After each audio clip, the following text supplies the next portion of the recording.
With our mesh properly weighted, we should pretty much have a working rig. However, you may notice that's a little tricky to use. Like, in order to get the hand in a certain location, we have to move the shoulder bone, then the forearm bone, then the hand bone. Wouldn't it be nice just to move the hand bone and have the other bones move into the correct orientations automatically? Well, that's where inverse kinematics comes in. Essentially, inverse kinematics is just a fancy technical term that means we can change the location of the last bone in a chain, such as the hands or feet, and have the computer automatically determine the orientation of the other bones in the chain.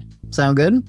Alright, to do this, we first need to go to pose mode and select the bone that's the parent of the bone we want to control the IK chain with. In the case of the arms, that would be the forearm bone. Then, we can add the IK constraint and select the armature to be our target.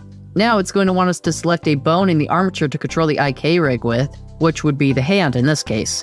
However, right now the hand bone is parented to the forearm, and we actually want our control bone to be independent of the other bones in the arm chain, since it will be the one controlling them. One easy way to do this is go to edit mode and duplicate the hand bone, then unparent the duplicate by clicking Alt-P. After doing that, we can go back to the constraint and select our duplicated hand bone. Additionally, we can go down to the chain length and set it to 2 in order to tell Blender that we only want our control bone to control the arm chain of the rig. Now, if you go to pose mode and start playing around with the control bone, you can actually